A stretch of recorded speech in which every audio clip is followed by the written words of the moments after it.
Hello student, welcome to commerce classes. Video number 4 में हम देखेंगे जो हमने वीडियो नंबर 3 में एडजस्टमेंट्स किया था, उसकी एंट्री इफेक्ट देखी थी।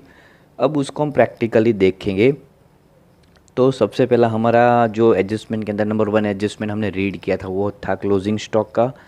तो क्लोजिंग स्टॉक के आपको कहीं तरह से ट्विस्ट करके या तो घुमा फिरा के पूछते हैं एग्जामिनर, जो बोर्ड एग्ज़ाम के अंदर या तो प्रीलिम्स से एग्ज़ाम जो भी होते हैं उसके अंदर। तो हम पहला जो पोर्शन है वो हम क्लोजिंग स्टॉक के रिलेटेड देखेंगे। Various types of closing stock का कैलकुलेशन आता है, तो हर एक तरीके से आपको आना चाहिए। यहाँ में मैं आपको ल्यूसिड और इजीली एक्सप्लेन करने की ट्राई करूँगा, तो आपको याद रहेगा। तो यहाँ पे फर्स्ट हम देखेंगे क्लोजिंग स्टॉक। अब क्लोजिंग स्टॉक केस 1 के अंदर देखेंगे। केस 1 क्या है? If closing stock is given in adjustment, ठीक है, क्लोजिंग स्टॉक आपको ऑलरेडी एडजस्टमेंट के अंदर दिया है, तो उसकी एंट्री कहाँ पे आएगी? Credit side of trading account, और दूसरी उसकी इफेक्ट कहाँ पे आएगी? बैलेंस शीट में, एसेट साइड में, under the headings of current asset. यहाँ पे हम लिख देंगे closing stock. But second case में हमें यहाँ पे ऐसा बोला है कि closing stock mention in trial balance. अब क्लोजिंग स्टॉक कब ट्रायल बैलेंस के अंदर मेंशन होता है? जब हमें ट्रेडिंग अकाउंट नहीं बनाना होता है तब, ठीक है। क्लोजिंग स्टॉक आपका ट्रायल बैलेंस के अंदर मेंशन है, इसका मतलब आपको ट्रेडिंग अकाउंट बनाना नहीं है। और ट्रेडिंग अकाउंट क्यों नहीं बनाना है? क्योंकि आपको डायरेक्टली ग्रॉस प्रॉफिट आपको दे ही दिया है अपने ट्रायल बैलेंस के अंदर। क्या है कि आपको जब आपको ट्रायल बैलेंस के अंदर ग्रॉस प्रॉफिट दे दिया है और क्लोजिंग स्टॉक भी दे दिया है, परचेज सेल्स कुछ भी नहीं दिया, इसका मतलब आपको समझ जाना है आपको ट्रेडिंग अकाउंट बनाना है नहीं। तब जब क्लोजिंग स्टॉक आपको ट्रायल बैलेंस में दिया, अभी ट्रायल बैलेंस के अंदर जो भी चीज़ होगी उसकी सिंगल एंट्री होगी, तो उसकी सिंगल एंट्री हम कहाँ पे करेंगे? बैलेंस शीट में, एसेट साइड में, बैलेंस शीट में असेट साइड पे, under the headings of current assets. जो भी चीज़ आपको क्लोजिंग स्टॉक के अंदर दी है उसकी एक ही एंट्री होगी, और एडजस्टमेंट के अंदर जो चीज़ दी होगी उसकी 2 एंट्री। तो यहाँ पे how closing stock is to be decides, कैसे हम उसको डिसाइड करेंगे क्लोजिंग स्टॉक को? तो क्लोजिंग स्टॉक के अंदर there are 2 things main, market price, market value, और बुक वैल्यू और बुक प्राइस, ठीक है। तो यहाँ पे when market value and book value both are given, right, market value भी दी है आपको और बुक वैल्यू भी दी है, तो out of two whichever is less, right, दोनों में से जो कम है वो आपको क्या करना है? आपको एज अ क्लोजिंग स्टॉक क्या करना है? कंसिडर करना है as per the concept of conservatism, ठीक है। तो यहाँ पे फॉर एग्जांपल के तौर पे हमें समझते हैं, for example book value of closing stock is ₹1 lakh, where its market price is ₹80,000। मतलब कि हमारे पास पूरे साल के अंदर जो स्टॉक रिमेन अनसोल्ड बचा है वो ₹1 लाख का है, पर अभी उस स्टॉक की हम मार्केट में प्राइस देखें तो 80,000, ठीक है। तो whichever is less is consider as closing stock. तो दोनों में से कम कौन सा है? तो 80,000 is consider as closing stock, current closing stock. तो ये चीज़ आपको पता होनी चाहिए। तो ये केस हुआ। तो यहाँ पे एक दूसरा केस भी है, book value of closing stock is ₹1 lakh, where its market price is 20% less. मतलब कि हमारी बुक वैल्यू कितनी है स्टॉक की? क्लोजिंग स्टॉक की book value of closing stock is ₹1 lakh, पर उसकी मार्केट प्राइस कितनी है? 20% लेस है, MP 20% लेस। तो 1 लाख का 20% करोगे 20/100, तो कितना आ जाएगा इसका? 20,000। अब इसमें से माइनस कर दोगे तो लेस बोला है ना, 80,000। अब हमारा क्लोजिंग स्टॉक कितना आ गया? 80,000। तो 1 लाख और 80,000, whichever is less is consider as closing stock. Book value ज़्यादा है, मार्केट प्राइस हमारी क्या है? Market price of closing stock 20% less, तो 80,000 is consider as closing stock. और मैंने आपको पहले ही बताया था कि क्लोजिंग स्टॉक है क्या एक्चुअल में, और मार्केट प्राइस क्या है, और बुक प्राइस क्या है, और बुक वैल्यू क्या है, और मार्केट वैल्यू क्या है। मतलब कि आपका जो स्टॉक पड़ा है अभी अनसोल्ड, रिमेन अनसोल्ड आपके बिजनेस के अंदर पड़ा है, उसकी आप करंट वैल्यूएशन करते हो और उसको मार्केट प्राइस के साथ कंपेयर करते हो, तो उसको बोलेंगे हम ये मार्केट प्राइस और बुक प्राइस और बुक वैल्यू। तो यहाँ पे नेक्स्ट केस ये book value of closing stock ₹80,000 where its market price is ₹1,00,000। तो क्लोजिंग स्टॉक की बुक वैल्यू कितनी है 80,000 और मार्केट प्राइस 1,00,000। तो कौन सी हम कंसिडर करेंगे as a closing stock, whichever is less कौन सा है, तो हमारी बुक वैल्यू 80,000, तो हम उसको क्लोजिंग स्टॉक कंसिडर करेंगे। Next case, value of closing stock is ₹80,000 but market value of 20% goods is 10% more. Okay, यहाँ पे हमारे पास गुड्स का वैल्यू कितना है स्टॉक का 80,000, राइट। उसमें क्या बोला है कि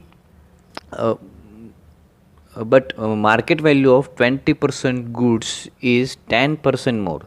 तो 20% गुड्स की जो वैल्यू है वो 10% और 20% गुड्स, तो 80,000 का 20% कितना हो जाएगा हमारा 16,000 हो जाएगा। और ये जो 20% उसका 10% मोर, मतलब कि इसका 10%, तो कितना हो जाएगा 1600। तो ये 10% हमने मोर किया तो 1600 आया। तो यहाँ पे 80,000 प्लस 1,600, तो 81,600, और ये हमारा क्लोजिंग स्टॉक था कितना 80,000। तो दोनों में से कौन सा लेस है, whichever is less is consider as a closing stock. तो 80,000 is consider as a closing stock, right. आपको ये जब मोर मतलब ज़्यादा बोला है तब आपको समझ जाने का जो आपका एक्चुअल वैल्यू है वही आपका क्लोजिंग स्टॉक आएगा, ठीक है। तो यहाँ पे ये कैलकुलेशन करने की कोई ज़रूरत है नहीं। ओके, अभी इसमें नेक्स्ट कंडीशन में स्टॉक का कैलकुलेशन दिया आपको, value of closing stock is ₹15,000 out of which 10% and 15% goods have market value less than book value by 12% and 20% respectively. अब यहाँ पे आपको इस सिचुएशन के अंदर क्या देना है कि ऐसा जब दिया है आपको कि value of closing stock is 15,000 but out of which 10% and 15% goods have market value less than book value. तो अब आपको क्या करना है, इस कंडीशन में क्लोजिंग स्टॉक आपका कितना है 15,000। अब आपको उसको 2 पार्ट में डिवाइड करना है। पहले तो 10%, क्या बोला है, out of which 10% and 50% goods have market value, मतलब 15,000 का 10% कितना होगा यहाँ पे 15,000 का 10% 1,500 और इसका 15% 225 तो 2250 और रेस्ट ऑफ कितना बचेगा 75%। तो इसका कितना कैलकुलेशन होगा करोगे तो 11,250 आप कैलकुलेट भी कर सकते हैं। अभी यहाँ पे क्या बोला है आपको, market value less than book value by 12% and 20% respectively. 12% मतलब इसी का ही 12% माइनस 12%, तो 12% 15 12 180 कितना आएगा। तो इन दोनों को प्लस करोगे तो कितना हो जाएगा, सॉरी माइनस करोगे तो 1,320। अब यहाँ पे इसका कितना करना है 20%, यहाँ पे 12% लेस, यहाँ पे 20% लेस, तो 20% लेस तो 2,250 का 20% 450 माइनस करोगे तो कितना बचेगा आपके पास 1,800। और यहाँ पे तो कुछ बोला नहीं है, एज इट इज़ रहेगा 11,250। अभी आपको क्लोजिंग स्टॉक कैसे फाइंड करोगे, 1,000 320 प्लस 1800 प्लस 11,250, तीनों का टोटल कितना आएगा आप यहाँ पे 14,370 as a closing stock, whichever is less book value as well as market value. ये हमने कैलकुलेशन मार्केट वैल्यू के बेस पे किया, तो दोनों में से कौन सा लेस है, 14,370 is consider as a closing stock. तो ये कैलकुलेशन आपको समझ में आया होगा। एक और कैसे बता सकते हैं हम यहाँ पे, value of closing stock is ₹1,00,000 but 50% value of stock can not be realise. मतलब कि आपका 1,00,000 का स्टॉक है, राइट, उसमें से 50% स्टॉक की वैल्यू रियलाइज नहीं होगी, तो 50% स्टॉक कितना होगा, हाफ, 50,000 जो है ये रियलाइज नहीं है, बाकी का ये रियलाइज है, तो ये कंसिडर करेंगे whichever is less as a closing stock. ये आपको समझ में आया होगा। फिर next, value of closing stock is ₹10,000 out of which stationery stock is ₹10,000। Stationery stock हमारा स्टॉक नहीं है, वो हमारा गुड्स रिलेटेड स्टॉक नहीं है, वो हमारा क्या है, स्टेशनरी रिलेटेड है, स्टेशनरी से हमने बाय किया इसलिए वो स्टेशनरी स्टॉक है। तो हम क्या करेंगे कि 20,000 का जो क्लोजिंग स्टॉक है, सॉरी 10,000 का क्लोजिंग स्टॉक है,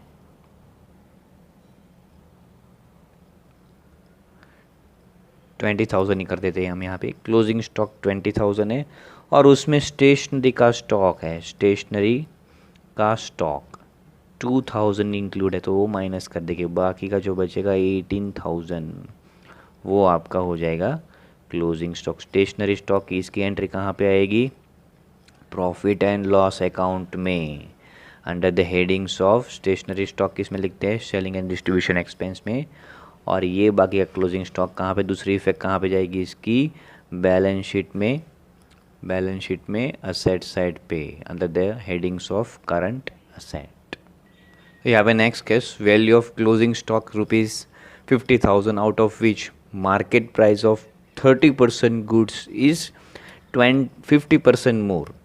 तो मोर की बात आए तो हम यहाँ पे लेंगे नहीं, ज़्यादा बोलेगा तो उसको हम कैलकुलेशन में लेंगे, लेस की बात होगी, अगर लेस बोला है तो उसका कैलकुलेशन करेंगे, क्योंकि हम क्लोजिंग स्टॉक किसको कंसिडर करते हैं, whichever is less instead of whichever is more, right. So wherein market price of 20% goods is 20% less. अभी आपका स्टॉक कितना है, क्लोजिंग स्टॉक ₹50,000, राइट। अभी क्या बोला है, 20% गुड्स इज 20% लेस, तो 20% कितना होगा, इसमें जो बोला है वो 30% गुड्स का 50% मोर बोला है, तो मोर करने की ज़रूरत नहीं है, हमें क्या करना है, लेस करना है।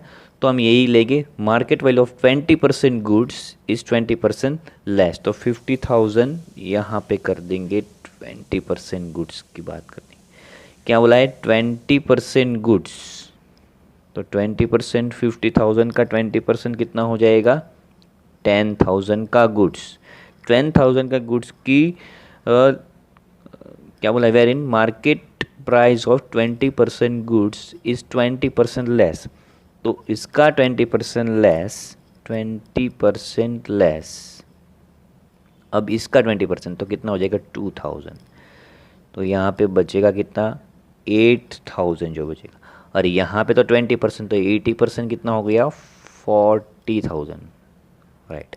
और इस कंडीशन में यहाँ पे तो कुछ बोला ही नहीं है, तो यहाँ पे एज इट इज़ आएगा, कितना आएगा 40,000। अब हम बोलेंगे कि 40,000 प्लस 40,000 प्लस ये 8,000 तो कितना हो गया टोटल 48,000। अभी कौन सा स्टॉक हमारा लेस है, ये है या ये है, दोनों में से एक, whichever is less. 48,000 is consider as closing stock instead of 50,000, यहाँ पे हमारा 48,000।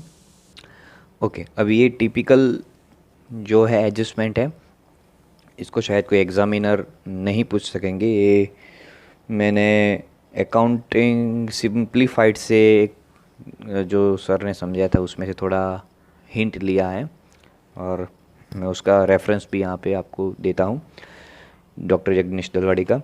तो यहाँ पे बोला है book value of closing stock is ₹40,000। Closing stock की book value 40,000 and it's market price is 50,000।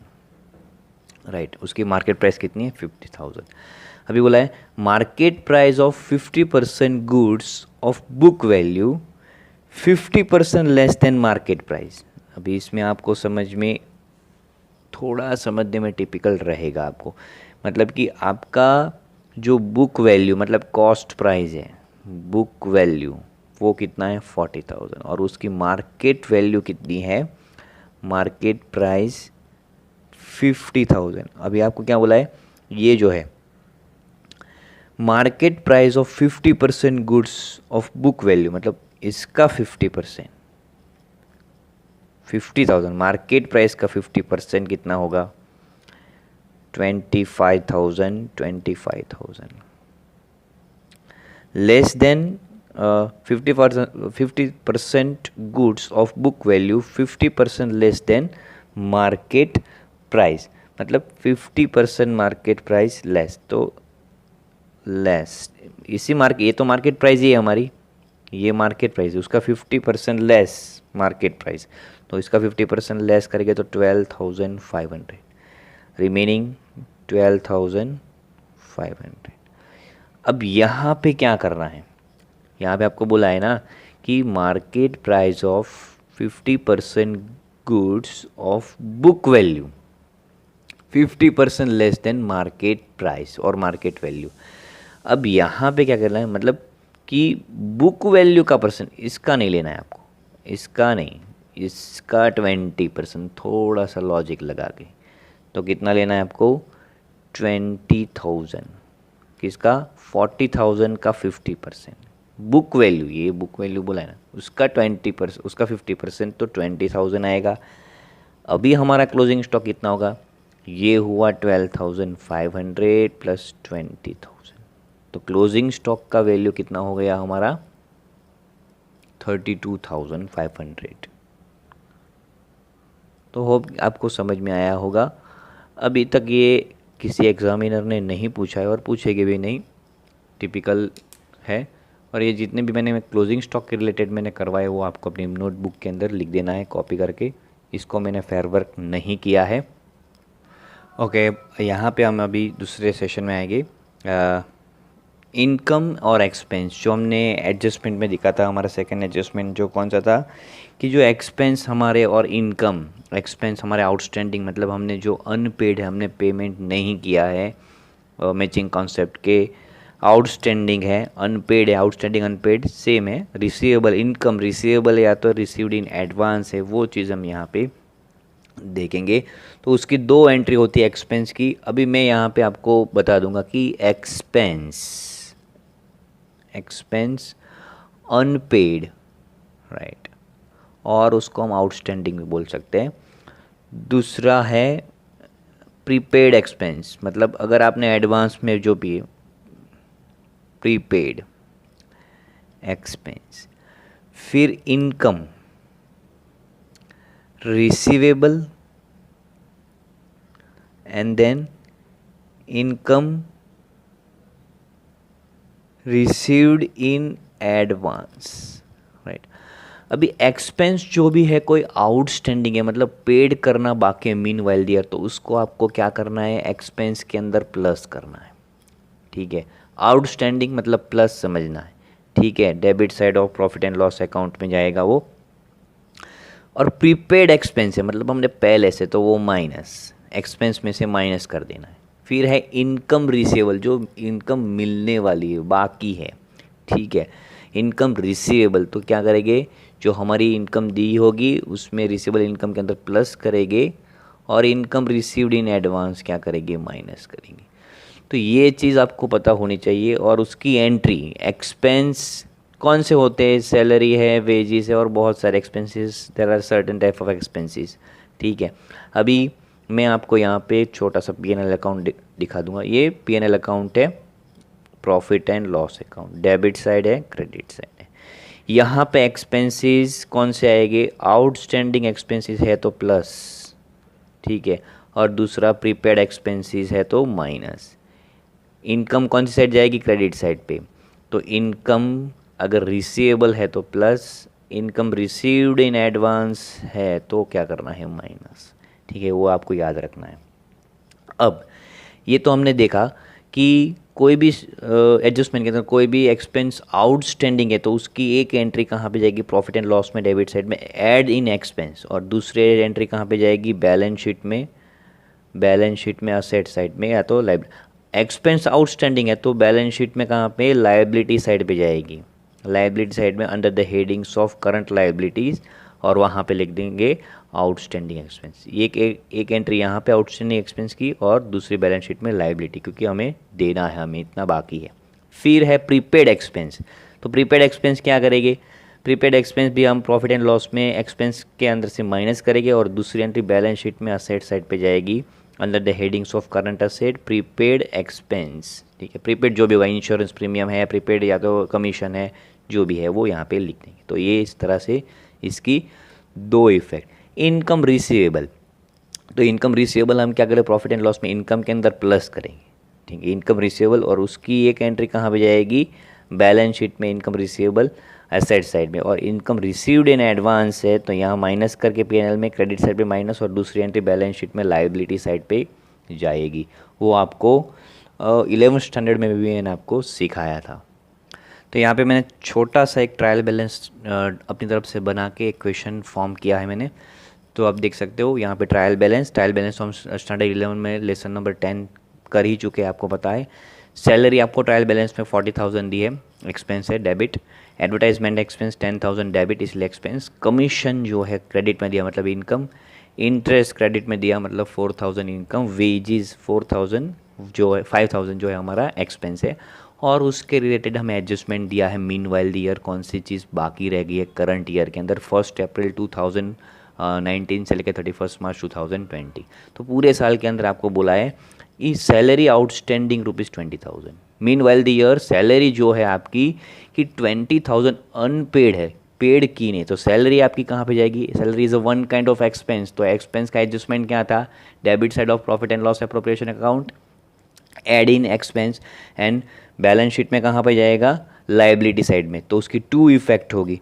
फिर तो ये प्रॉफिट एंड लॉस अकाउंट हमारा बनेगा। फिर दूसरा है एडवर्टाइजमेंट के related adjustment, advertisement expense paid in advance. तो एडवर्टाइजमेंट एडजस्टमेंट हमने क्या है, एडवांस में पेमेंट किया, तो प्रीपेड एडवर्टाइजमेंट एक्सपेंस है तो उसको क्या करेंगे, एडवर्टाइजमेंट एक्सपेंस में से माइनस कर देंगे, ये 10,000 माइनस 1,000, तो ये भी पे एन एल में कहाँ पे जाएगा, डेबिट साइड पे under the headings of administrative expense. Then commission receivable, income है तो इनकम पीएनएल में कहाँ पे जाएगी, क्रेडिट साइड पे इनकम।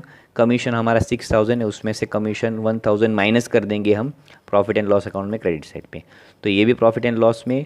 और नेक्स्ट हमारा आउटस्टैंडिंग वेजेस, 1,000, तो वेजेस 5,000 है, और आउटस्टैंडिंग वेजेस मतलब अनपेड, अभी तक पेड नहीं किया, कितना 1,000, तो वेजेस हमारा कहाँ पे जाएगा, ट्रेडिंग अकाउंट में जाएगा। अभी यहाँ पे फर्स्ट एडजस्टमेंट हम करेंगे, नंबर 1 सैलरी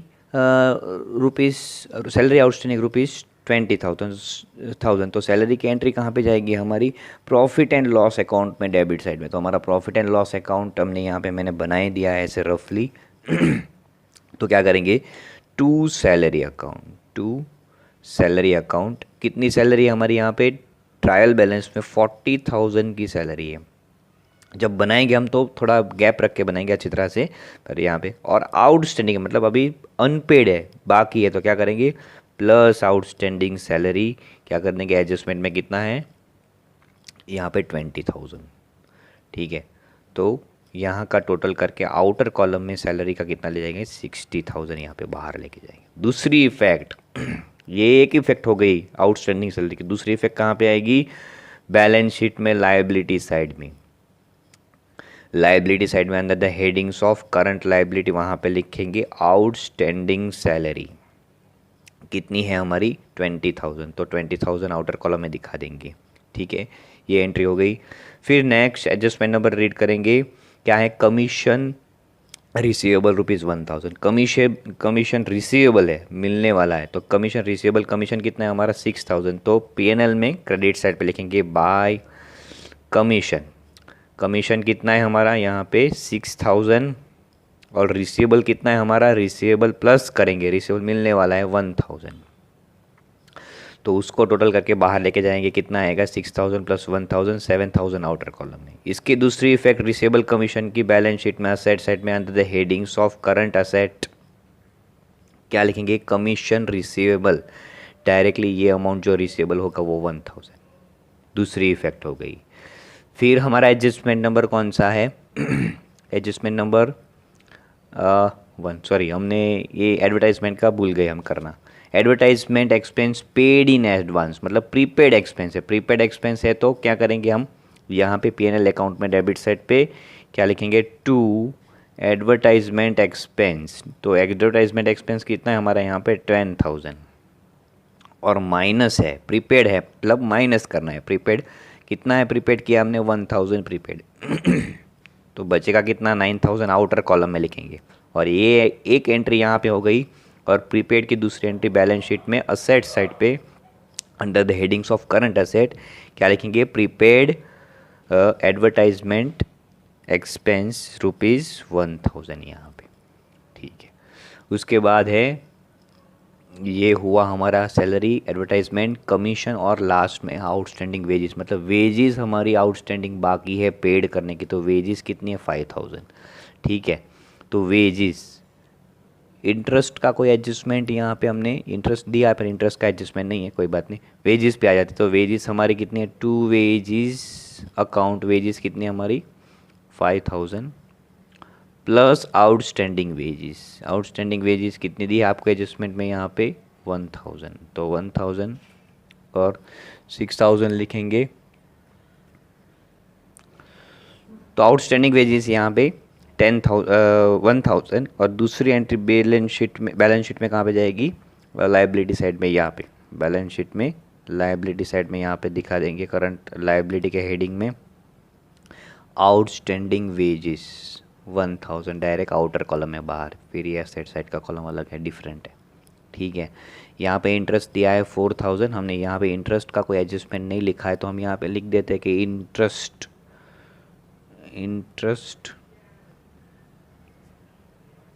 अभी इंटरेस्ट का यहाँ पे इंटरेस्ट दिया है हमारे 4000, इंटरेस्ट के लिए कोई एडजस्टमेंट दिया नहीं है तो उसकी एंट्री क्या करेगी, तो उसकी एक ही सिंगल एंट्री आएगी। इंटरेस्ट हमें कहाँ पे दिया है, क्रेडिट साइड पे दिया है, तो इंटरेस्ट क्या हो रहा है हमें, रिसीव्ड, इनकम ऑलवेज क्रेडिट, तो P&L में कहाँ पे लिखेंगे हम, क्रेडिट साइड पे, P&L में क्रेडिट साइड पे लिख देंगे बाय इंटरेस्ट रिसीव्ड, तो P&L में क्रेडिट साइड पे, ये थोड़ा वो हो गया है पर आपको समझ में आ जाएगा, होप कि मैंने आपको समझाया वो समझ में आया होगा। तो अभी का जो हमारा एडजस्टमेंट की हम बात करेंगे वो डेप्रिसिएशन एडजस्टमेंट। अभी पहले हमने क्लोजिंग स्टॉक के बारे में डिस्कशन किया, उसके बाद हमने इनकम और एक्सपेंस के बारे में डिस्कशन किया एडजस्टमेंट को, और अभी आता है डेप्रिसिएशन। मैंने आपको पहले बताया कि depreciation is a non cash expenditure, right. Depreciation means decreasing value of assets on permanent basis, जिसकी वैल्यू परमानेंट बेसिस पे डिक्रीज होती है। मैंने आपको पहले एग्जांपल दिया था कि मान लो कि आज आपने 2020 में कोई बाइक ली है 1 लाख रुपीज़ की, और आप उसको 5 ईयर के बाद, आप या तो 1 ईयर के बाद उसको सेल करने के लिए जाओ तो उसकी वैल्यू कहाँ आएगी, सेम प्राइस नहीं आएगी, उससे कम आएगी, मतलब आपने उसको इतना यूज़ किया है, तो उसका जो आपने यूज़ किया वो डेप्रिसिएशन है, decreasing value of assets on permanent basis which is called depreciation, and depreciation is non-cash, right? Why non-cash? When you use that particular things or particular assets at that time, a certain time of expenses you occurs on the certain assets, that expenses help you to run that kind of assets, ठीक है। तो assets को अब जो assets के पीछे जो भी expense करते हो उसको उसके बेनिफिट भी लेते हो, उसके लिए वो क्या है, नॉन कैश एक्सपेंडिचर। अभी डेप्रिसिएशन की यहाँ पे हम फिर से एक बार 11 में तो हमने की है, अभी 12 में भी एक बार हम फिर से उसका डिस्कशन कर लेते हैं। डेप्रिसिएशन यहाँ पे further divide in 2 categories. If depreciation given in trial balance, अगर ट्रायल बैलेंस में दिया है डेप्रिसिएशन ऑन पर्टिकुलर असेट्स तो उसकी एक ही एंट्री होगी, सिंगल एंट्री होगी, ओनली वन इफेक्ट, वो कहाँ पे होगी, बैलेंस शीट में, या तो बैलेंस शीट के रिलेटेड है तो बैलेंस शीट के रिलेटेड, ट्रेडिंग के रिलेटेड हो ट्रेडिंग के रिलेटेड, प्रॉफिट एंड लॉस के रिलेटेड हो तो प्रॉफिट एंड लॉस में जाएगा।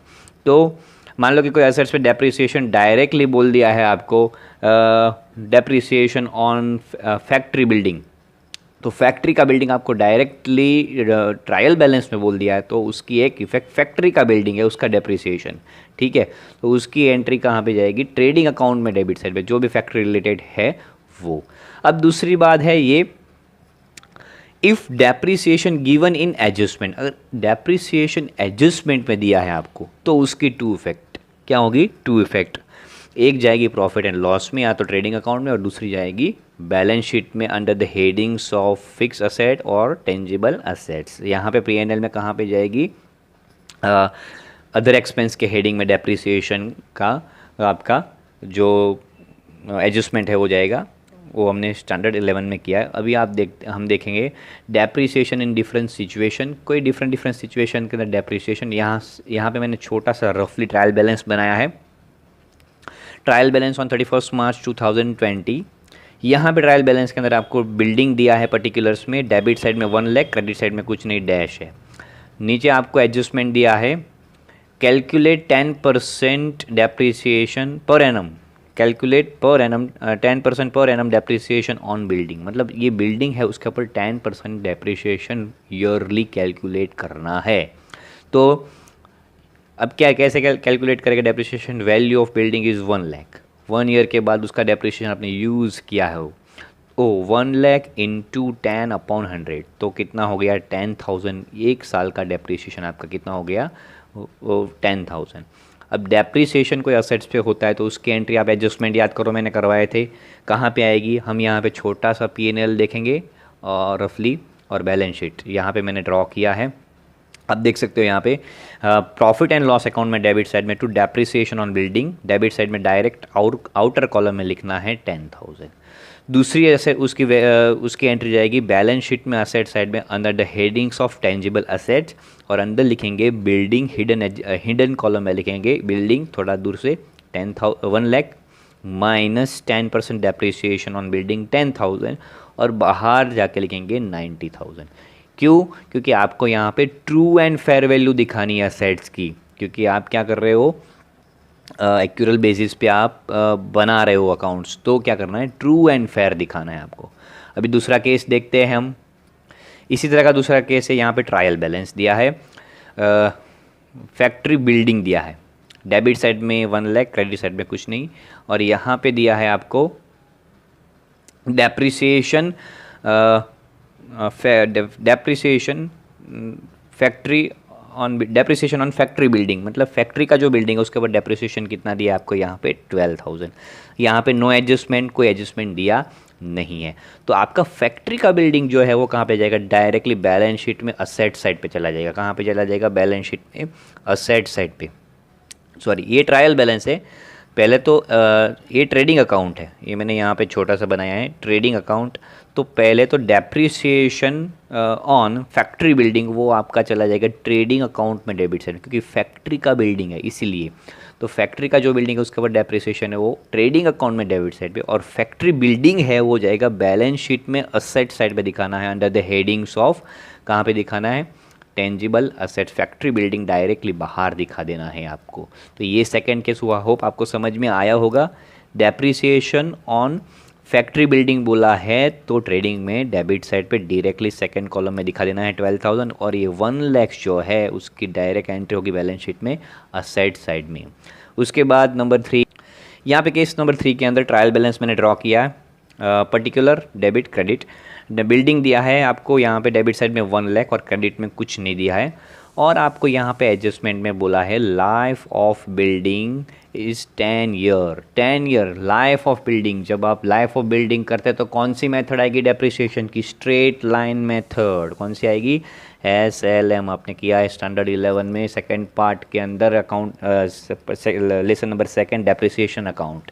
तो जब आपको कोई एसेट्स की लाइफ दी है तो SLM स्ट्रेट लाइन मेथड, मतलब 10 ईयर की उसकी क्या है, एज है, लाइफ ऑफ एज है मशीन की या तो बिल्डिंग की। तो 1 लाख डिवाइड बाई 10 ईयर, तो 1 ईयर का डेप्रिसिएशन कितना हो जाएगा 10,000, और 10 ईयर का डेप्रिसिएशन 1 लाख रुपीज़। एक एंट्री कहाँ पे जाएगी, प्रॉफिट एंड लॉस अकाउंट में। कोई भी असेट्स का डेप्रिसिएशन है एडजस्टमेंट में दिया है तो उसकी दो एंट्री होगी, एक तो ये प्रॉफिट एंड लॉस अकाउंट में डेबिट साइड में, to depreciation on building 10,000 profit and loss में डायरेक्ट बाहर दिखाना है, और दूसरा आपको दिखाना है बैलेंस शीट में असेट साइड पे। बैलेंस शीट में असेट साइड पे यहाँ पे लिखना है बिल्डिंग, अंदर लिखना है कितना 1 लाख माइनस डेप्रिसिएशन 10,000, और आउटर कॉलम में कितना जाएगा आपका 90,000, जैसे हमने यहाँ पे ऊपर किया है उसकी जैसा ही ऐसा, ठीक है। यहाँ पे सेम एंट्री पड़ेगा। केस नंबर 4 सिचुएशन है। यहाँ पे आपको ट्रायल बैलेंस दिया है, यहाँ पे मशीन दिया है डेबिट साइड में 19,000 और डेप्रिसिएशन ऑन मशीन 1,000, मतलब डेप्रिसिएशन ऑन मशीन दे दिया है। Calculate 10% depreciation on machine. अभी आपको जब भी डेप्रिसिएशन की cost price, depreciation always calculate on cost price, तो यहाँ पे ये जो मशीन का डेप्रिसिएशन जो दिया है आपको 1,000, ठीक है। तो डेप्रिसिएशन का कैलकुलेशन हम कैसे करेंगे, अभी यहाँ पे डेप्रिसिएशन कैलकुलेट करना है तो हमें यहाँ पे डेप्रिसिएशन एक्सपेंस, तो कॉस्ट प्राइस पे डेप्रिसिएशन कैलकुलेट होता है। तो यहाँ पे cost price is equal to purchase price, right, plus expenses, purchase related जो भी एक्सपेंस हुआ है। तो यहाँ पे आपकी मशीन की कॉस्ट प्राइस फाइंड करने की, परचेज प्राइस 19,000, ये जो 19,000 आपको दिया है वो डेप्रिसिएशन माइनस करें डिडक्शन, ऑलरेडी डिडक्टेड है इसमें डेप्रिसिएशन ये 1,000, ठीक है।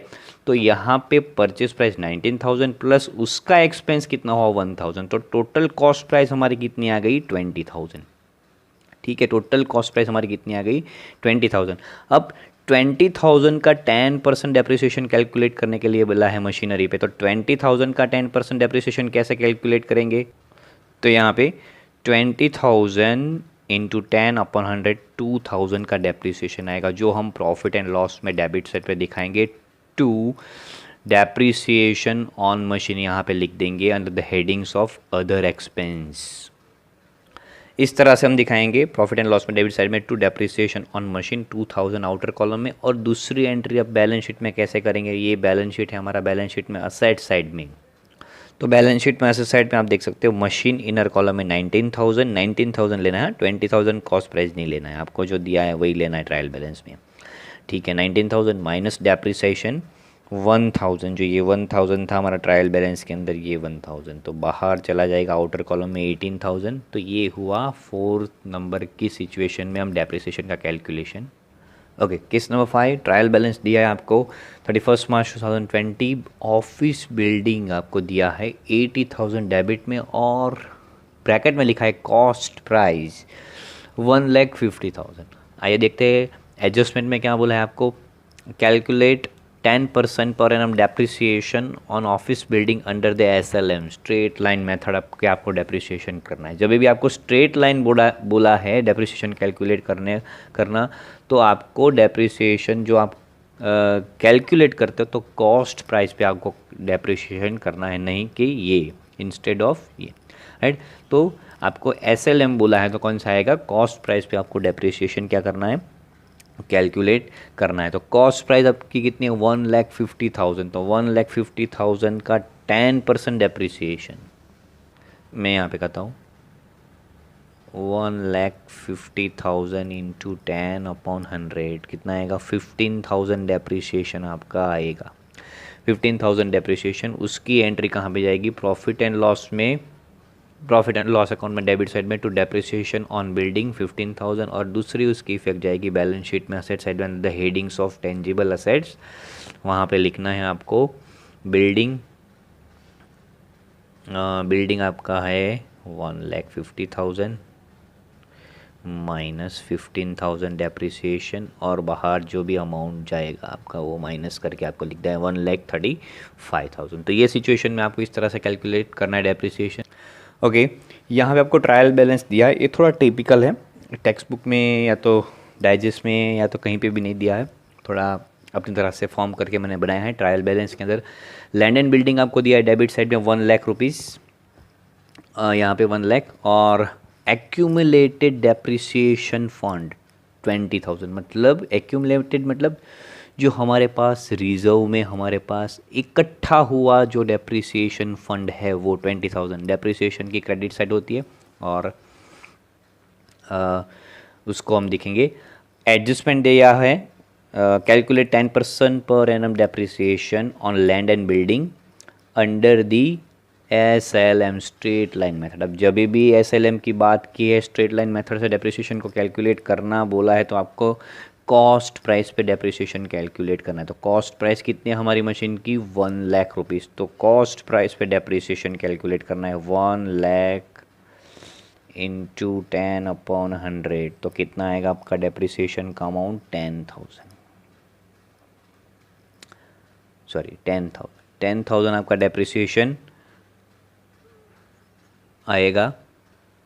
तो उसकी एक एंट्री जाएगी प्रॉफिट एंड लॉस अकाउंट में। कहाँ पे जाएगी? प्रॉफिट एंड लॉस अकाउंट में। डेबिट साइड पे लिखेंगे, क्या लिखेंगे? To depreciation on land and building. कितना आएगा डेप्रिसिएशन? 10,000 डायरेक्टली आउटर कॉलम में। अब दूसरी एंट्री जब बैलेंस शीट में करते हैं तब वो चीज़ आपको समझना इम्पोर्टेंट है। अब ये बैलेंस शीट में मैंने छोटा सा बैलेंस शीट में एसेट साइड पे, ठीक है, यहाँ पे मैंने लिखा है हमारा बिल्डिंग कितना है, लैंड एंड बिल्डिंग है 1 लाख रुपीज़ का, ठीक है।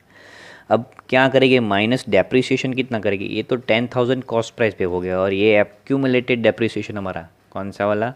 हमारा जो ट्रायल बैलेंस में दिया है वो डेप्रिसिएशन 20,000 ये। तो ये डेप्रिसिएशन और ये 10,000 हमने कैलकुलेट किया, दोनों मिलके कितना आएगा? ये 10,000 है, 30,000 आएगा। तो हम क्या करेंगे? माइनस डेप्रिसिएशन कितना करेंगे? 30,000, और बाहर लिख देंगे कितना? 70,000। अब डेप्रिसिएशन फंड है, तो फंड कहाँ पे आएगा? यहाँ पे बैलेंस शीट में लायबिलिटी साइड में under the headings of reserve, वहाँ पे आप लिख दोगे, क्या लिखोगे? Depreciation fund. क्या लिखोगे? Depreciation fund 30,000। अब जब लायबिलिटी साइड लिखोगे तो आप ये यहाँ पे एसेट साइड में नहीं लिखेंगे, ये निकाल देंगे। तो फिर ये डायरेक्ट लैंड एंड बिल्डिंग बाहर आउटर कॉलम में 1 लाख रुपीज़ दिखा देंगे यहाँ पे, ठीक है। तो आपको ऐसे ही करना है कि डेप्रिसिएशन फंड है वो बैलेंस शीट में कहाँ पे लिख देना है? लायबिलिटी साइड में, और डायरेक्ट की जो एसेट्स है उसको आउटर कॉलम में बाहर दिखा देना है। ओके, ये भी सेम टाइप का है। नंबर 5 आपका 5 नहीं, पर हम यहाँ कहाँ पे आए? 6 हो गया, 7 पे आए, केस नंबर 7। तो ये 7 मैंने लिख दिया है।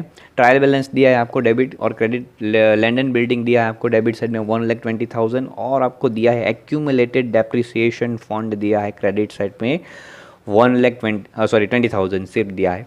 अब एडजस्टमेंट में क्या बोला है आपको? Calculate 10% per annum depreciation on land and building under the RBM, मतलब कि रिड्यूसिंग बैलेंस मेथड। उसमें कौन सा था? Straight line. इसमें कौन सा है? रिड्यूसिंग बैलेंस मेथड पे आपको डेप्रिसिएशन कैलकुलेट करना है। मतलब आप अभी की इसकी कॉस्ट प्राइस फाइंड करना चाहोगे तो कितना होगा? अभी की इसकी वैल्यू कितनी है कि ये 1,20,000 है, पर इसमें से 20,000 माइनस है, तो ये 1 लाख की अभी उसकी वैल्यू दिखा रहा है डेप्रिसिएशन के अंदर। तो हम रिड्यूसिंग बैलेंस मेथड है, तो किसके पर डेप्रिसिएशन कैलकुलेट करेंगे?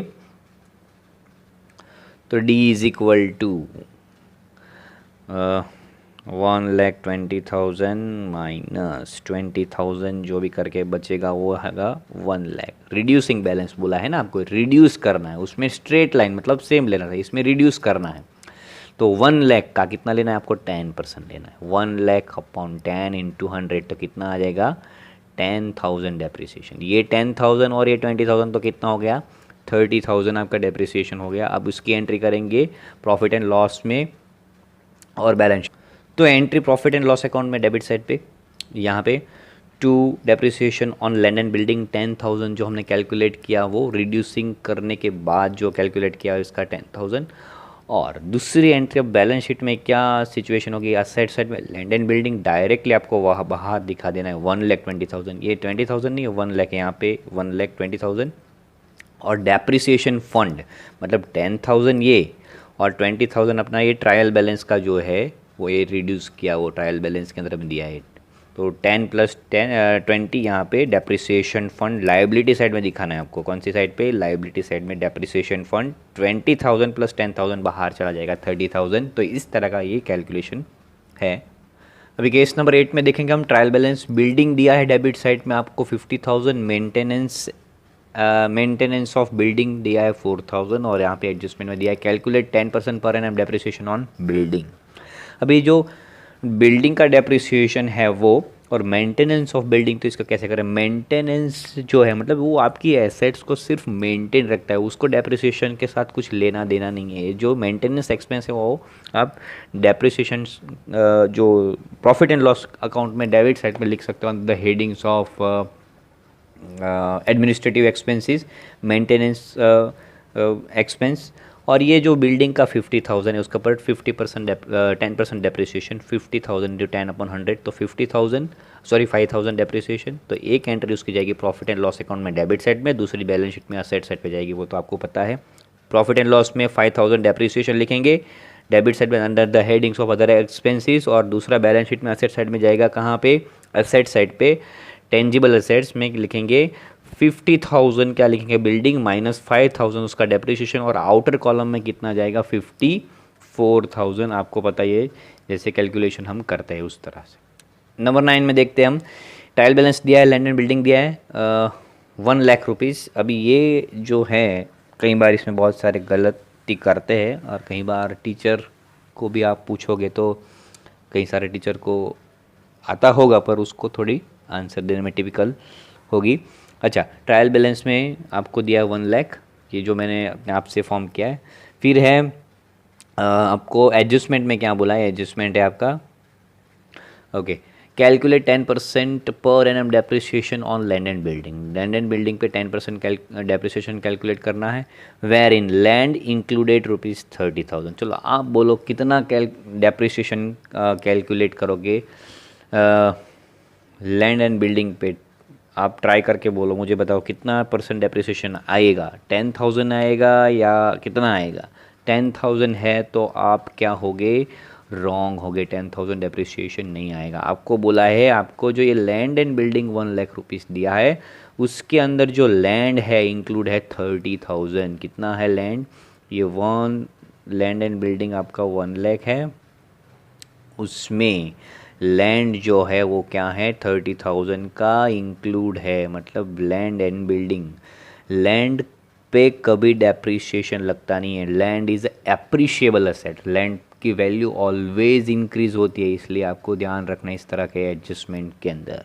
तो 1 लाख माइनस 30,000 तो बचेगा कितना 70,000, और इसी 70,000 का 10% डेप्रिसिएशन कितना हो जाएगा 10/100 तो आ जाएगा 7,000। तो 7,000 की entry profit and loss account में जाएगी डेबिट साइड पे ये 7,000 की, और दूसरी एंट्री जो जाएगी बैलेंस शीट में कहाँ पे जाएगी, असेट साइड पे, अंदर लिखेंगे land and building 1 lakh minus depreciation कितना जाएगा उसके पर, सॉरी लैंड एंड बिल्डिंग जाएगा 70,000 और उसका डेप्रिसिएशन माइनस कितना जाएगा 7,000, तो आउटर कॉलम में कितना आएगा 63,000। तो ये आपको पता होना चाहिए। इस तरह के कई बार आपको एडजस्टमेंट पूछ देते हैं एग्ज़ाम में, एग्जामिनर अगर दिमाग के घुमे हुए हैं तो। ओके, लास्ट केस में हम देखेंगे, ट्रायल बैलेंस दिया है उसके अंदर आपको फर्नीचर दिखाया है ₹10,000 का डेबिट साइड पे, ठीक है, 10,000 पर फर्नीचर है और क्रेडिट में कुछ नहीं है। और एडजस्टमेंट में आपको बोला है 50% off furniture is unused due to terminate. ठीक है, क्या हो गया, अनयूज्ड, बेकार हो गया 50%।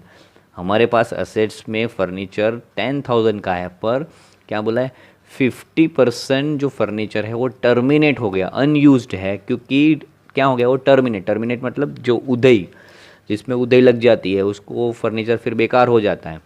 तो 10,000 का 50% फर्नीचर क्या हो गया, ये 10,000 है उसका 50% मतलब 5,000 माइनस करेंगे क्योंकि ये 5,000 बेकार है। बाकी का कितना हमारे पास पड़ा है 5,000 का फर्नीचर बचेगा, उसकी दो एंट्री करेंगे, एक तो प्रॉफिट एंड लॉस अकाउंट में जाएगा डेबिट साइड पे, और दूसरा जाएगा बैलेंस शीट पे, कहाँ पे, बैलेंस शीट पे जाएगा अपना असेट साइड पे, बैलेंस शीट में असेट साइड पे। प्रॉफिट एंड लॉस में क्या लिखेंगे, टू डेप्रीसिएशन दिखाएंगे, क्या दिखाएंगे, टर्मिनेट नहीं दिखाएंगे, टू डेप्रीसिएशन ऑन फर्नीचर, ये वाला 5000 under the headings of expense. और दूसरा बैलेंस शीट में असेट साइड पे जाएंगे और वहाँ पे लिखेंगे टेंजिबल एसेट्स में कि furniture 10,000 minus depreciation on furniture 5,000 और बाहर जाएगा आउटर कॉलम में 5,000। तो ये आपको समझ में आया होगा। हर एक चीज़ में आपको अकाउंट्स बना के ड्रॉ करके नहीं दिखाऊंगा, पर आपको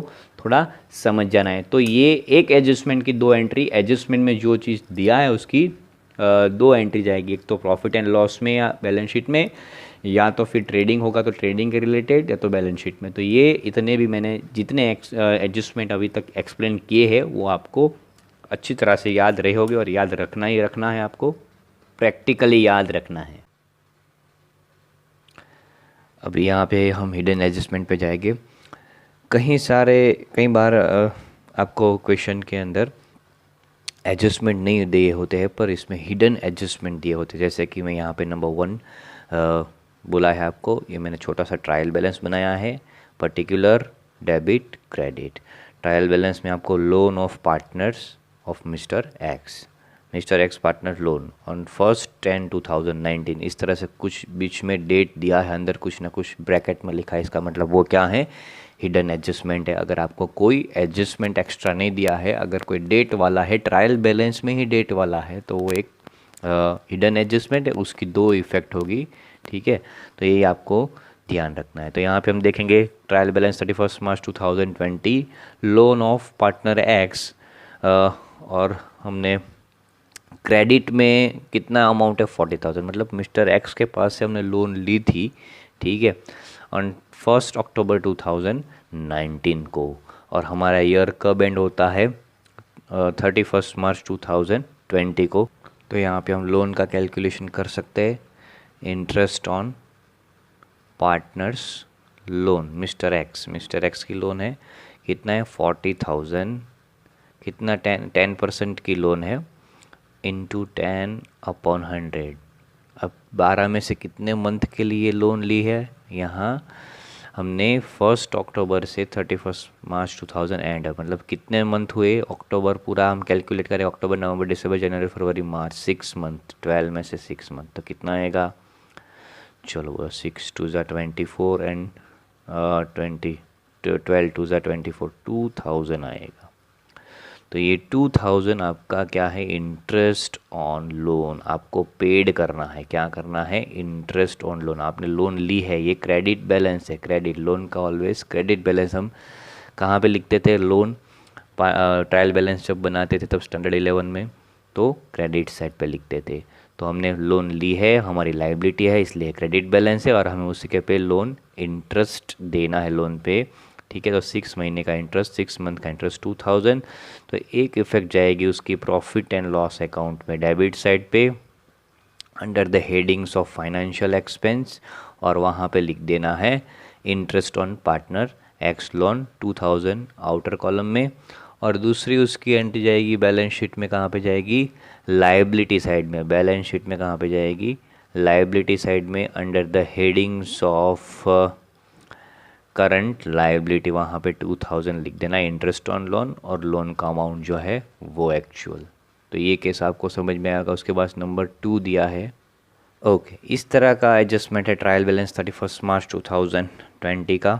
ये ट्रायल बैलेंस है, 10% इन्वेस्टमेंट 1 लाख डेबिट में दिया है, और इंटरेस्ट ऑन इन्वेस्टमेंट कितना है 5000। इसका मतलब क्या, ये डेबिट में दिया है और ये क्रेडिट में, इसका मतलब क्या, मतलब डेबिट मतलब हमने 10 इन्वेस्टमेंट किया है कोई प्रॉपर्टीज़ के अंदर 1 लाख रुपीज़ में, और उसका इंटरेस्ट अभी हमें कितना मिला है 5000, कितना मिला है 5000, और 10% के इन्वेस्टमेंट है, मतलब हम जो इन्वेस्टमेंट करेंगे उसके ऊपर 10% मिलेगा। तो ये अभी हमें कितना मिल गया है 5000 मिल गया है। Interest on investment receive credit में दिया है, क्रेडिट है मतलब इनकम है, तो ये हमें 5000 मिल गया है। तो अभी हम कैलकुलेट करेंगे इंटरेस्ट ऑन इन्वेस्टमेंट 10% के हिसाब से।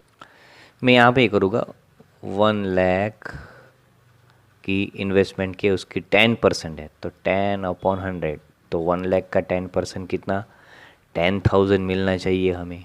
तो मिला कितना है 5000।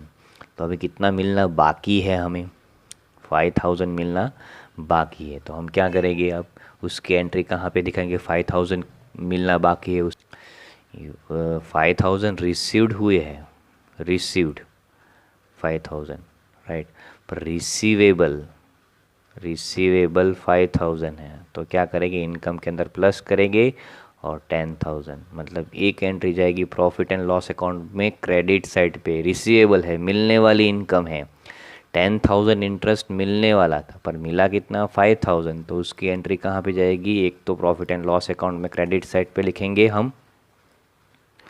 तो ये मैंने प्रॉफिट एंड लॉस अकाउंट में हमारी जो इंटरेस्ट रिसीव्ड हुआ है, इंटरेस्ट रिसीव्ड 5000 प्लस रिसीवेबल 5000 मिलने का जो बाकी है वो, उन दोनों को प्लस करके 10000 आउटर कॉलम में प्रॉफिट एंड लॉस में क्रेडिट साइड है, हाँ बैलेंस शीट नहीं है, प्रॉफिट एंड लॉस अकाउंट में क्रेडिट साइड पे लिख दिया। और उसकी दूसरी एंट्री कहाँ पे आएगी, अगर इनकम रिसीवेबल है तो बैलेंस शीट में असेट साइड पे under the headings of current assets वहाँ पे लिख देंगे रिसीवेबल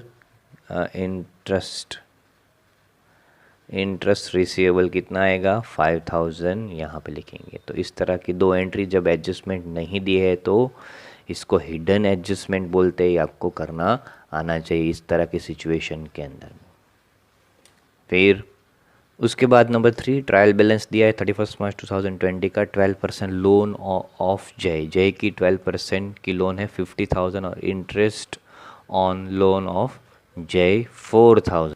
तो लोन हमने ली है जिसके पास है जय के पास से, और इंटरेस्ट उसका कितना पेड किया है 4000 पेड किया है, पर एक्चुअल में उसका इंटरेस्ट होता कितना है अगर हम कैलकुलेट करेंगे तो हमने लोन कितने की लिए 50,000 की, यहाँ पे हम कैलकुलेशन देख लेंगे। 50,000 की लोन ली है तो 50,000 और कितना परसेंट है 12 पूरे साल के लिए 100, तो कितना हो जाएगा उसी लोन पे इंटरेस्ट 6000 हो जाएगा। और हमने पेड कितना किया है, डेबिट में इसलिए एक्सपेंस है, हमने पेड किया है 4000 पेड किया है। तो अभी आउटस्टैंडिंग कितना है, पेड करना कितना बाकी है, आउटस्टैंडिंग 2000 इज आउटस्टैंडिंग पेड करना, अनपेड अभी तक पेड किया नहीं है हमने, क्या है अनपेड।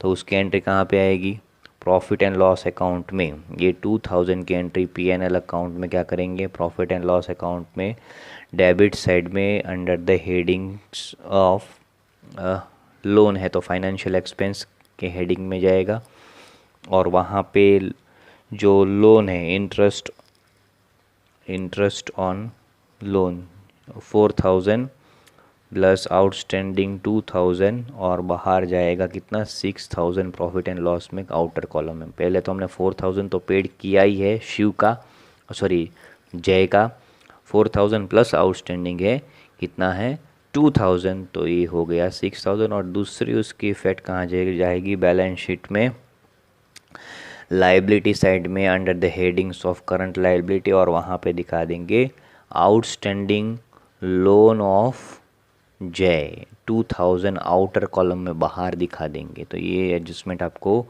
समझ में आया होगा। इस तरह की जब सिचुएशन होगी 12% की लोन हमने जय के पास से ली है तो हमारी लाइबिलिटी है, और हमने पेमेंट उसी लोन पे इंटरेस्ट कितना किया है 4000, तो हमारा एक्सपेंस है, लोन मतलब क्रेडिट बैलेंस है, ठीक है। तो इस तरह से इसका एडजस्टमेंट की एंट्री, वैसे 11 स्टैंडर्ड में मैंने ये सब चीज़ आपको स्मॉल पॉइंट सारे एकदम डिटेल एनालिसिस करके समझाया था। उसके बाद का जो एक पॉइंट है, न्यू पॉइंट है, ट्रायल बैलेंस आपको दिया 31 March 2020, point number 4 tender deposit first जनवरी 2020 10,000 है, मतलब टेंडर डिपॉजिट किया है हमने, एक्सपेंस हुआ है हमारा, और उसी के रिलेटेड एडजस्टमेंट भी दिया 12% interest receivable on tender deposit. अब टेंडर डिपॉजिट मतलब क्या, मतलब आपका जो बिजनेस है कि कोई टेंडर प्रोवाइड करता है, मान लो कि दमन के अंदर कोई भी एक ब्रिज बनाना है उसको टेंडर, ठीक है, तो गवर्नमेंट, कई बार गवर्नमेंट क्या करती है टेंडर इशू करती है, आपने न्यूज़पेपर में देखा होगा कि रोड बनाने का टेंडर, या तो फिर ब्रिज बनाने का टेंडर, या तो कोई हॉस्पिटल है वहाँ पे कोई पेशेंट को खाने की सर्विस देने का टेंडर, और बहुत सारे ऐसे टेंडर होते हैं जो गवर्नमेंट इशू करती है। और गवर्नमेंट एक अपना प्रोजेक्ट रखती है, उसके अंदर मान लो कि ब्रिज बनाने का काम है, तो उसमें सभी टेंडर वाले लोग अप्लाई करेंगे, फॉर्म भरेंगे और टेंडर के लिए अपना गवर्नमेंट को अपना जो भी है वो वर्क दिखाएंगे, वो सब करेंगे। पर जिसने भी कम से कम टेंडर की प्राइस, मिनिमम टेंडर प्राइस जिसने बोली है, उसको गवर्नमेंट टेंडर देंगे। मान लो कि अभी गवर्नमेंट यहाँ पे दमन ब्रिज बनाना है, बड़ी दमन से नानी दमन तक, तो वो ब्रिज बनाने का टेंडर गवर्नमेंट ने इशू किया कि भाई चलो मान लो कि 35 करोड़ का ब्रिज का टेंडर निकाला है। तो टेंडर वाली बहुत सारे लोग हो, ऐसे कंपनियां होगी जैसे कि सूर्य टेंडर, फिर ऐसे बहुत सारे लोग अपने टेंडर की जो कंपनी का प्राइस रखते हैं। तो उस कॉन्ट्रैक्ट को हाथ में लेने के लिए, उस कॉन्ट्रैक्ट को कंप्लीट करने के लिए हमें एक डिपॉजिट देनी पड़ती है। अगर डिपॉजिट नहीं दोगे तो क्या होगा, कई सारे लोग टेंडर पास हो जाता है, फिर क्या करते हैं कि पैसे बोले अब मुझे ये काम नहीं करना, मुझे इसमें इंटरेस्ट नहीं है, ऐसा होता है। तो गवर्नमेंट को भी क्या होता है, लॉस ज़्यादा है। तो इसीलिए वजह से वो बिजनेस जो टेंडर कंपनियाँ उसके पास से ऐसे टेंडर डिपॉजिट लेती है, तो और उसी पे इंटरेस्ट उसको प्रोवाइड कर दिए। तो ये जो मिनिमम टेंडर प्राइस बोलेगा, 35 करोड़ का प्रोजेक्ट रखा है दमन का जो ब्रिज बनाने का, तो कई सारे ऐसे लोग बोलेंगे चलो हम 30 करोड़ में कंप्लीट कर देंगे, दूसरा बोलेगा मैं 25 करोड़ में कंप्लीट कर दूंगा, और लास्ट जो बोलेगा चलो मैं 20 करोड़ में पूरा ब्रिज कंप्लीट कर दूंगा। जो कम बोलेगा उसको ज़्यादा से ज़्यादा टेंडर पास होने की एक जो है प्रोबेबिलिटी है। तो यहाँ पे टेंडर डिपॉजिट अगर आपने पे किया है, ठीक है, तो उसका 10,000 टेंडर डिपॉजिट आपने पेमेंट किया है, अब मतलब आपने एक्सपेंस किया है टेंडर डिपॉजिट, ठीक है। तो यहाँ पे हम क्या करेंगे, टेंडर डिपॉजिट के अंदर 10,000 यहाँ दिया है 1 Jan 2020, और हमारा ईयर कब एंड होता है 31 March 2020 को। तो कितने मंथ के लिए टेंडर डिपॉजिट, तो 10,000 इंटू 12% डिपॉजिट, 12/100, और 3 मंथ के लिए 3/12, ठीक है। तो कितना आएगा, इसका कैलकुलेशन करोगे तो 300, ठीक है, 300 आएगा। तो इसकी एंट्री कहाँ पे जाएगी, टेंडर डिपॉजिट की, जो आपकी जो टेंडर डिपॉजिट है प्रॉफिट एंड लॉस है, प्रॉफिट एंड लॉस में क्रेडिट साइड पे जाएगा। यहाँ पे क्या लिखोगे, उसके बाय इनकम रिसीवेबल लिखोगे, और ब्रैकेट में टेंडर डिपॉजिट 300 यहाँ पे। और दूसरी एंट्री जाएगी बैलेंस शीट में असेट साइड पे, बैलेंस शीट में असेट साइड पे, वहाँ पे दिखाएंगे under the headings of current asset, और वहाँ पे दिखाएंगे रिसीवेबल टेंडर डिपॉजिट 300, और बाहर लिख देंगे कितना 300, यहाँ पे 300 receivable tender deposit 300 balance sheet में एसेट साइड, और प्रॉफिट एंड लॉस में क्रेडिट साइड पे, क्योंकि हमारी इनकम है। टेंडर डिपॉजिट ऐसे कहीं पूछता नहीं है, पर ये आपको सिर्फ समझाने के लिए है।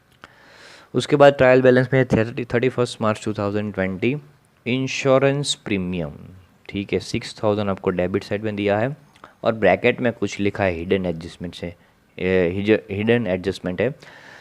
Insurance premium paid ₹12,000 on 30 June 2020 end of the year, मतलब पूरे साल का एंड ऑफ द ईयर तक का क्या प्रीमियम पेड किया है।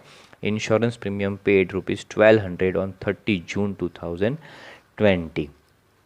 अब हम साइड पे देखेंगे कि हमारी डेट कब स्टार्ट होती है, 1 April 2090, और एंड कब होती है 31 March 2020, ठीक है।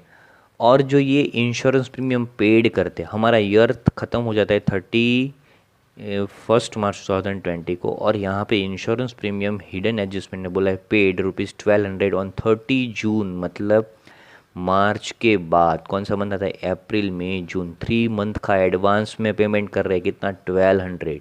तो 1200 पेड कर रहे हैं, पर 3 मंथ का ही कर रहे हैं, तो 1200 इंटू 3/12, तो कितना आएगा, 1200 इंटू 3/12 करोगे तो 300 जो है वो क्या कर रहे हैं, इंश्योरेंस प्रीमियम एडवांस में पेड कर रहे हैं 3 मंथ का। तो 300 की एंट्री कहाँ पे आएगी आपकी, प्रॉफिट एंड लॉस अकाउंट में डेबिट साइड पे, यहाँ पे दिखाएंगे प्रॉफिट एंड लॉस अकाउंट में डेबिट साइड पे क्या लिखेंगे, पहले तो हम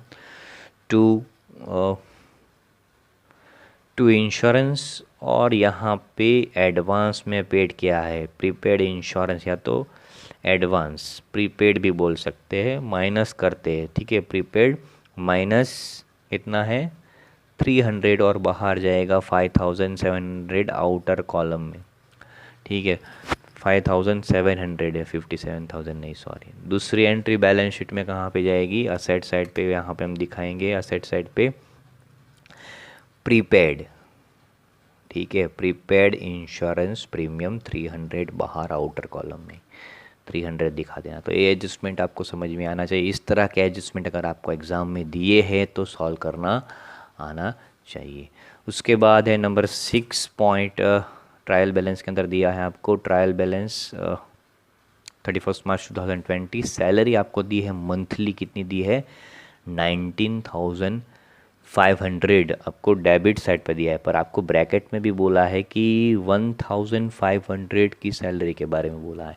तो इसका मतलब क्या हुआ, मंथली जो है 1,500 है सैलरी, तो ईयरली कितना होगा, तो 1500 इंटू 12 कितना होगा, 15 12 180, 15 12 जा 180, मतलब 18,000 कितना होगा, 18,000 अपना क्या होगा ईयरली सैलरी होगा। उसमें से क्या करते हैं, पेड करते हैं कितना 19,500, मतलब कि इसको माइनस कर देंगे 19,500 माइनस 18,000 तो बचेगा कितना 1,500, ठीक है। तो ये क्या है, प्रीपेड है, क्या है हमारा प्रीपेड है 1,500। एडवांस में सैलरी पेड किया, तो एडवांस में पेड किया है, प्रीपेड है, तो कहाँ पे जाएगा, प्रॉफिट एंड लॉस अकाउंट में डेबिट साइड पे। यहाँ पे लिख देते प्रॉफिट एंड लॉस अकाउंट में, क्या लिखेंगे टू सैलरी, ठीक है। सैलरी कितना लिखना है 19,500 माइनस प्रीपेड, प्रीपेड कितना है 1,500 और बाहर जाएगा 18,000, कितना जाएगा बाहर 18,000। और दूसरी इफेक्ट प्रीपेड की कहाँ पे जाएगी, बैलेंस शीट में असेट साइड पे, यहाँ पे हम लिखेंगे प्रीपेड, प्रीपेड सैलरी कितना आएगा 1,500। तो ये हुई बैलेंस शीट की एंट्री, समझ में आया होगा आपको। अभी देखते हैं पॉइंट नंबर 7, उसमें ट्रायल बैलेंस दिया 31 March 2020 end of the year. यहाँ पे आपको दिया है शॉप रेंट 12,000 और shop rent paid in advance, मतलब प्रीपेड है, कितना है 1,500 और क्रेडिट में कुछ नहीं, उसके रिलेटेड एडजस्टमेंट दिया है। Shop rent paid on 30 April 2020 for 12 month, ठीक है। अब प्रीपेड जो है, मतलब हमारा ये shop rent paid on 30 April 2020 for 12 month.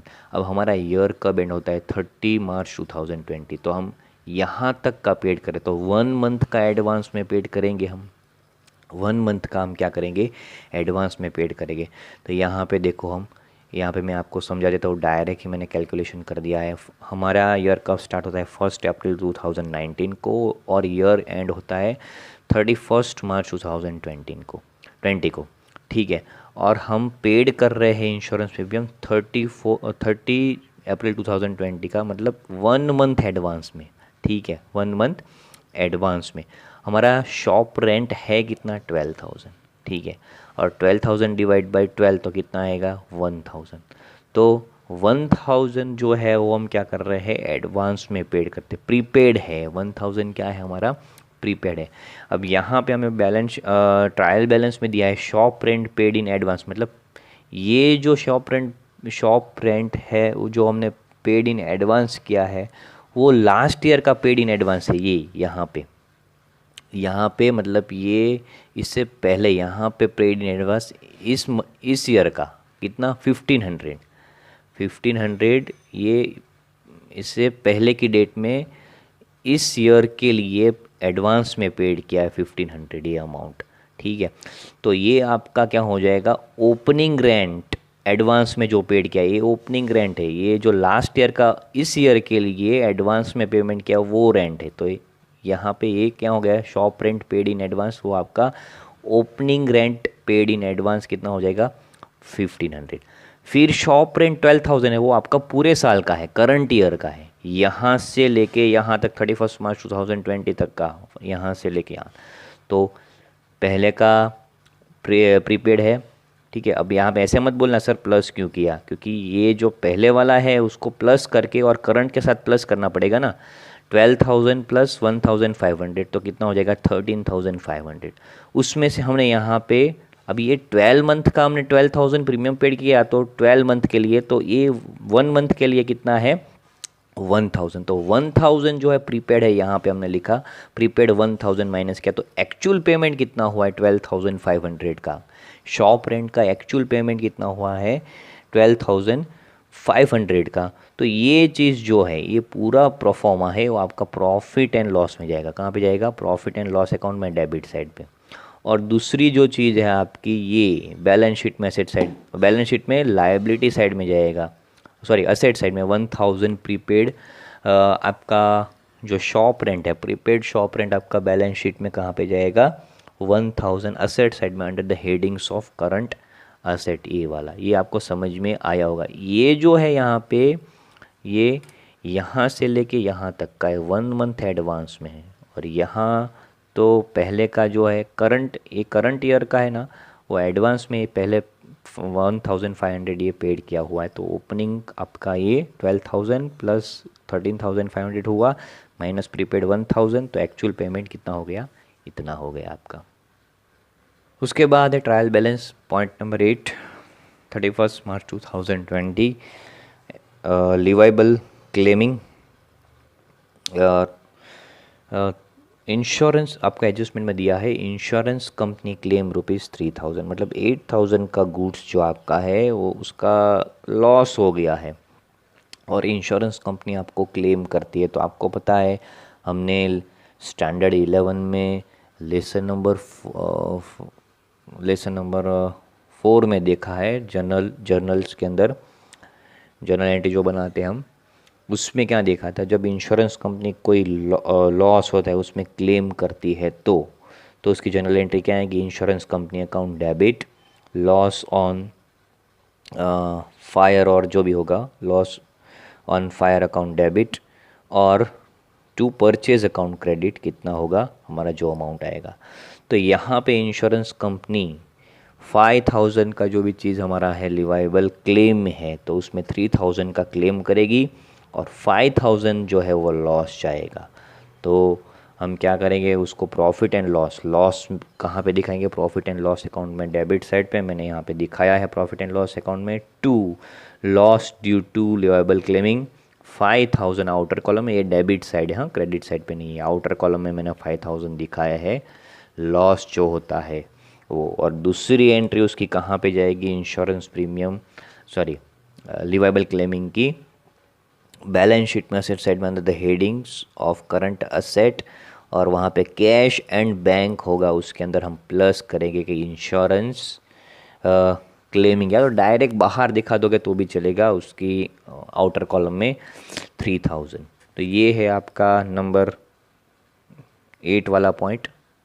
फिर है पॉइंट नंबर 9, ट्रायल बैलेंस आपको यहाँ पे दिया है, और स्टेशनरी स्टॉक 1 अप्रैल 2019 2,000 डेबिट में दिया है, और परचेज स्टेशनरी आपको 8,000 भी डेबिट में दिया है। दोनों हमारे एक्सपेंसेस है, ठीक है। तो हम यहाँ पे क्या करेंगे, यहाँ पे एडजस्टमेंट भी दिया है, closing stock ₹1,000 included in stationery stock, मतलब स्टेशनरी जो स्टॉक है उसमें हमारा क्लोजिंग स्टॉक इंक्लूड कितना है 1,000 का हमारा क्लोजिंग स्टॉक इंक्लूड है। तो यहाँ हम प्रॉफिट एंड लॉस अकाउंट में डेबिट साइड पे जा जाएंगे, ओपनिंग स्टेशनरी स्टॉक के बारे में हम दिखाएंगे। पहले तो है हमारा ओपनिंग स्टॉक, ये स्टॉक स्टेशनरी स्टॉक का ही कैलकुलेशन है। ओपनिंग स्टेशनरी स्टॉक कितना है हमारा 2,000, ठीक है। फिर परचेज, ये क्या है, परचेज स्टेशनरी स्टॉक कितना है 8,000, टोटल हो गया 10,000, और उसमें से क्लोजिंग स्टॉक हमारा इंक्लूड है कितना 1,000, तो उसको माइनस कर देंगे, और बाकी जो बचेगा उसको आउटर कॉलम में दिखा देंगे हम 9,000 बाहर। यहाँ पे 9000 दिखा देंगे, आउटर कॉलम में 9000 बाहर। प्रॉफिट एंड लॉस अकाउंट में डेबिट साइड की बात कर रहा हूँ, ठीक है। और दूसरी एंट्री जाएगी बैलेंस शीट में असेट साइड पे, यहाँ पे दिखाएंगे हम स्टेशनरी स्टॉक, कितना लिखाएंगे 1000। तो ये आपको समझ में आया होगा, ये आपका स्टेशनरी स्टॉक है और ये परचेज स्टेशनरी, आपने परचेज किया हुआ है। तो हमने क्या किया एडजस्टमेंट में कि ओपनिंग स्टॉक 2000 स्टेशनरी का प्लस परचेज मतलब 10000 हो गया, उसमें 1000 माइनस किया एडजस्टमेंट के, उसमें क्लोजिंग स्टॉक इंक्लूड है। तो closing stock stationery stock are both are different things, उसमें से क्लोजिंग स्टॉक माइनस कर दिया 1000 और बाहर लिख दिया यहाँ पे 9000, ठीक है। और दूसरी एंट्री बैलेंस शीट में असेट साइड पे स्टेशनरी स्टॉक 1000। उसके बाद है पॉइंट नंबर आपका 10, यहाँ पे ट्रायल बैलेंस दिया है 31 मार्च 2020 का। इन्वेस्टमेंट आपको दिया है 18000 डेबिट साइड में, क्रेडिट साइड में 10000 का इन्वेस्टमेंट दिया है। और दूसरा दिया है जनरल रिजर्व, क्रेडिट साइड में 40000, जनरल रिजर्व की ऑलवेज क्रेडिट साइड ही होती है, लाइबिलिटी साइड होती है। और एडजस्टमेंट में आपको क्या बोला, investment consider ₹10,000 difference transfer to general reserve, मतलब कि इन्वेस्टमेंट जो है हमने कितने का किया 18000 का, और हमारा कंसिडर कितना हुआ 10000 का। तो difference transfer to general reserve, तो 10000 कंसिडर हुआ तो डिफरेंस कितना है 8000 का डिफरेंस है। तो general reserve account debit to investment account credit 8000 entry आएगी, ठीक है। तो अब इसकी दो इफेक्ट आएगी, एक तो पहले बैलेंस शीट में असेट साइड पे हम दिखाएंगे उसको, बैलेंस शीट में असेट साइड पे कैसे दिखाएंगे, यहाँ पे असेट साइड में इन्वेस्टमेंट कितना है 18000 का किया था, ठीक है, हमें उसमें से माइनस रिटर्न ऑफ, ठीक है, डिफरेंस मतलब रिटर्न ऑफ कितना किया 8000, तो बाहर कितना जाएगा 10000। अब उसी की एंट्री डेबिट साइड में आएगी बैलेंस शीट में, अब उसी की एंट्री हम लायबिलिटी साइड में, जनरल रिजर्व हमारा कितना है 40000 क्रेडिट में ये, और माइनस राइट ऑफ 8000, तो बाहर आउटर कॉलम में कितना जाएगा 32000। तो ये सारी चीज़, ये एडजस्टमेंट आपको सीखने ज़रूरी है, और ये इस तरह के एडजस्टमेंट आपको आ सकते हैं परचेज रिलेटेड या तो इस इन्वेस्टमेंट के रिलेटेड। ये थोड़े मैंने जो बताए वो टिपिकल बताए, इस तरह से टिपिकल पूछते नहीं, पर मैंने आपको एक्सप्लेन कर दिया है।